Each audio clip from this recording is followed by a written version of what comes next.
He built something meant to protect, something nature itself seemed to respect. But instead of gratitude, he was punished. A black homeowner facing a wall of rules and a system quick to judge suddenly found himself hit with a crushing $25,000 fine.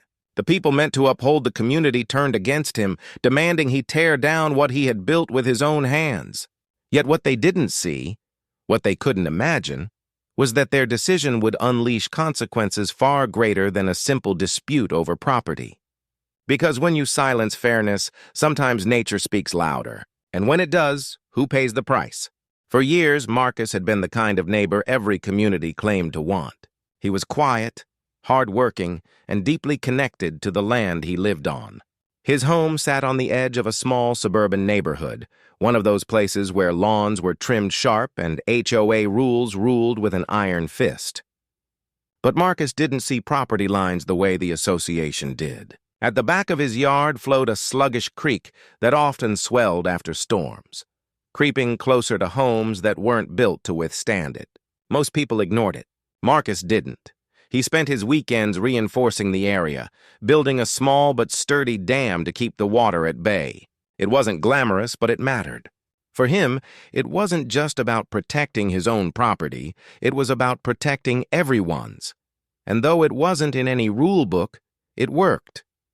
Storm after storm, the waters stayed controlled, neighbors stayed dry, and life went on. But Marcus's presence in that neighborhood was different. Some saw him first as a black man in a community that wasn't built with him in mind, and suspicions simmered quietly beneath forced smiles. Where one neighbor's backyard project might earn a compliment, Marcus's drew whispers, enforcement letters, warnings. At first, he thought it was just paperwork, the kind of red tape everyone eventually gets tangled in. But this wasn't ordinary. This wasn't about property or guidelines. The more he stood his ground, the clearer it became. They weren't just challenging his dam. They were challenging him. The first letter arrived, folded neatly in an official HOA envelope. At first glance, Marcus thought it was routine, a reminder about trash pickup times or a notice about dues. But as he slid the paper out, his brow furrowed. It wasn't a reminder. It was a demand. Remove the dam immediately or face penalties. Marcus stared at the words in disbelief. He had lived there for years, kept his property clean, and paid every fee on time. His dam wasn't an eyesore, wasn't causing damage. In fact, it was preventing damage. But apparently, none of that mattered. He tried reasoning with them, sending a calm, carefully worded letter back.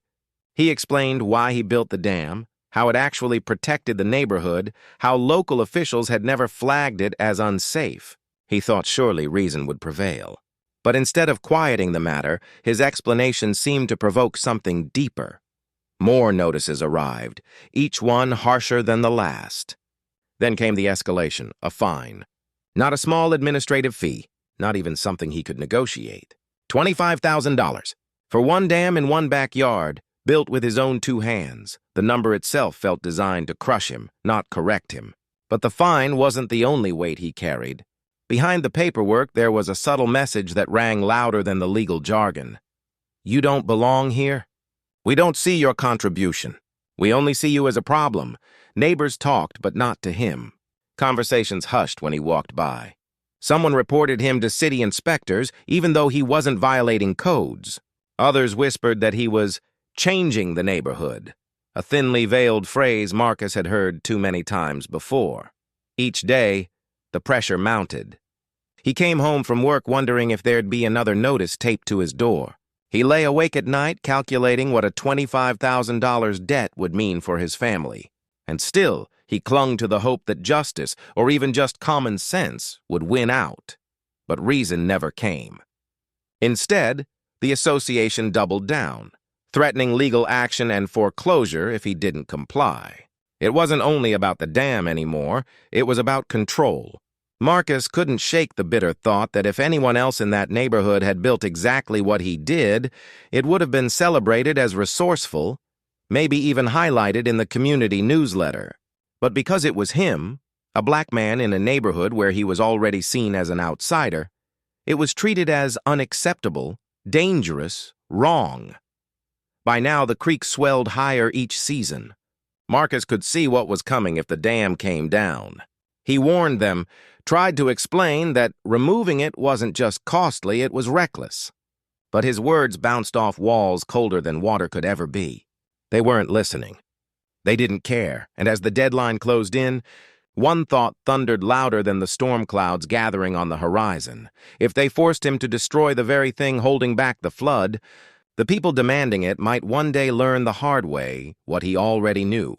The day the machines rolled in felt surreal. Marcus stood on his porch, watching strangers in reflective vests and heavy boots prepare to dismantle what he had built through years of sweat and care. The neighbors who had stayed silent now peeked from behind curtains, some even stepping into their yards with folded arms, as if they were about to witness entertainment rather than destruction. The first blow of the excavator hit like a gunshot, tearing into the stones and earth Marcus had carefully arranged to hold back the water. He felt each strike in his chest, like they weren't just dismantling rock and soil, but dismantling his dignity, piece by piece.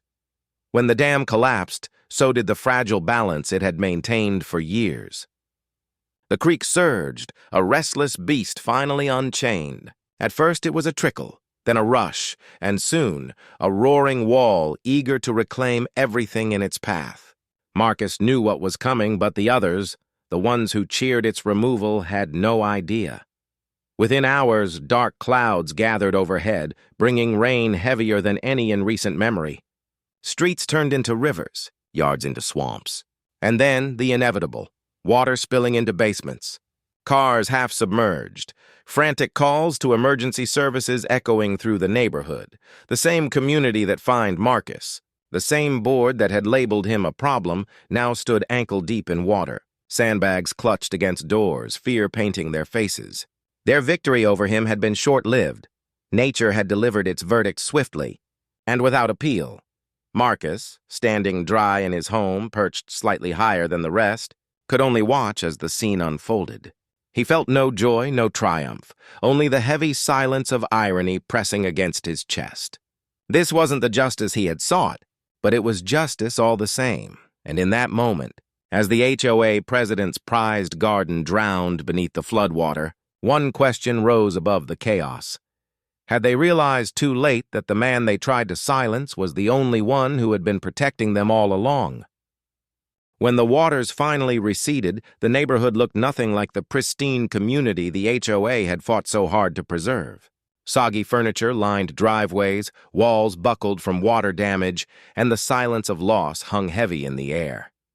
The fine letters and threats seemed absurd now, drowned out by the reality of what their decision had unleashed.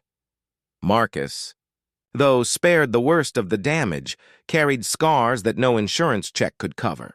His home withstood the storm, yes, but the message was clear. Even when he tried to give, to protect, to contribute, his efforts were erased not because of their worth, but because of who he was. He had seen this before, just in different forms. A system where black labor is exploited or dismissed, where black voices are ignored until catastrophe proves them right. The flood wasn't just a punishment for one community's arrogance. It was a mirror reflecting a deeper truth. Too often, black men and women are silenced, fined, or criminalized for standing firm, even when their actions serve the greater good. And too often, the warnings they raise come only to light when damage is already done. For Marcus, life moved forward, but something had shifted. His neighbors now looked at him differently, not with gratitude, but with the uneasy recognition that they had been wrong. And that recognition came at a cost. But here's the question that lingers long after the waters dried. How many Marcuses are out there, building walls against life's storms, only to have them torn down by prejudice? How much wisdom, protection, and progress is lost when a community refuses to listen, simply because the messenger doesn't look like them? This wasn't just the story of one dam or one man. It's the story of a dam that broke, and a truth that can no longer be held back.